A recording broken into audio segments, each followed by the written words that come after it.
नमस्कार।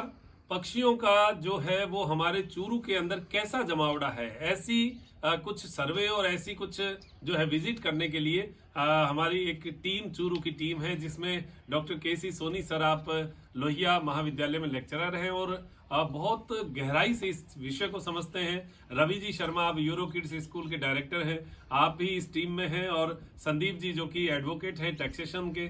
आप एक कैमरों के साथ जो है खेतों में रहते हैं, घूमते हैं, तो आज मेरे पास यहाँ आए त्रिनेत्र योग धाम में। बहुत सारे पक्षियों के बारे में इन्होंने जाना, तो डॉक्टर केसी सोनी सर से हम जानना चाहेंगे। सर, आपका बहुत बहुत स्वागत है त्रिनेत्र योग धाम में। किस प्रकार के पक्षी हमारे चूरू में आ रहे हैं और इन पक्षियों का हमारे जीवन से क्या महत्व माना जाता है? चूरू में जैसे पिछले 30 साल से हम सर्वे कर रहे हैं, तो करीब 250 जातियां चूरू में हमने देखी है। और पूरे चूरू डिस्ट्रिक्ट की बात करें तो ये आंकड़ा 300 से पार जा रहा है, 350 के आसपास। उसमें ताल छापर वाला जो एरिया है ज्यादा मिला। ताल छापर है, इसमें भरतपुर के बाद में एक बहुत बढ़िया हॉट स्पॉट है पूरे राजस्थान में जी। अकेले ताल छापर में करीब 305 वैरायटी की पक्षियों की जातियां पूरे वर्ष भर।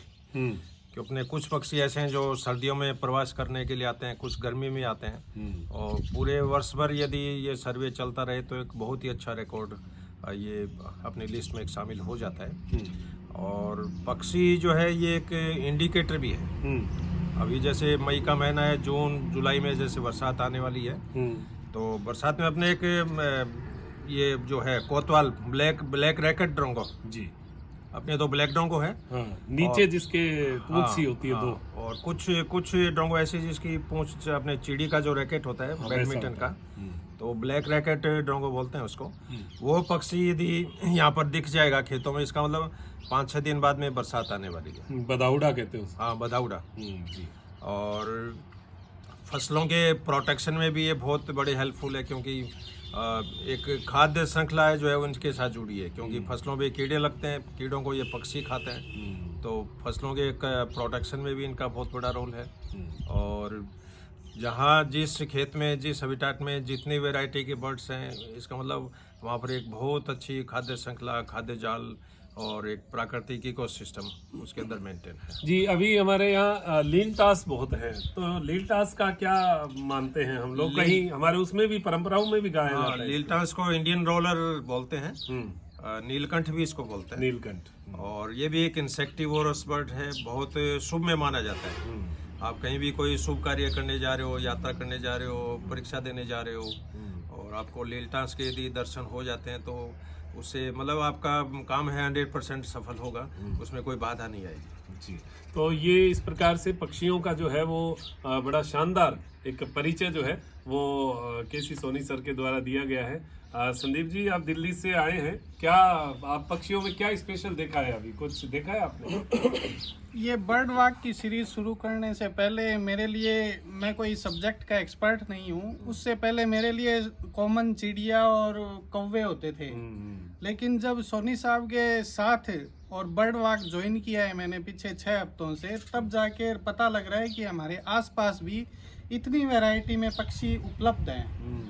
हम पहले सुनते थे कि हमें भरतपुर घाना जाकर और वहाँ पर बर्ड सेंचुरी विजिट करनी होती है पक्षियों के लिए, लेकिन पीछे 5 हफ्ते महीने भर में मैंने जाना है कि आप घर से बाहर 2 किलोमीटर आप शहर से बाहर निकलोगे, आपको 20-25 वैरायटी प्रजातियां आपको आसानी से उपलब्ध हो जाएगी देखने के लिए। जी, सही बात है। और पक्षी अपना एक संदेश रखता है। माइग्रेटरी जो बर्ड होते हैं उनमें भी बहुत सारी जो है संदेश हमारे साथ आते हैं, बाहर से आते हैं पक्षी। यहाँ कोई ऐसा है पक्षी जो बाहर से आ रहा है और हमारे पास रह रहा है?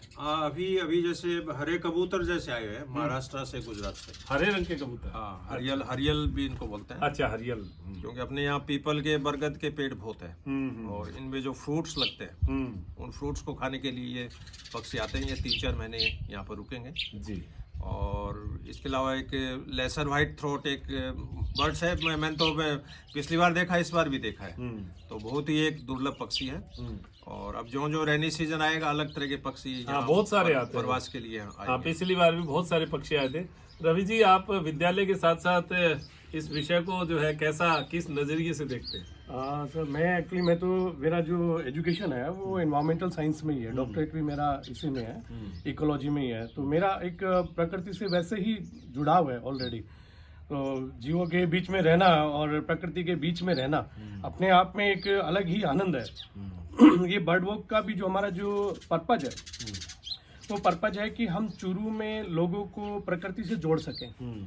आज लोगों को क्या है कि वो टीवी तक सीमित है या अपने घरों में, अपने काम में या व्यवसाय में या नौकरी तक ही सीमित है, जबकि प्रकृति की तरफ वो ध्यान नहीं दे रहे। हम आने वाले समय में बच्चों को क्या देके जाएंगे?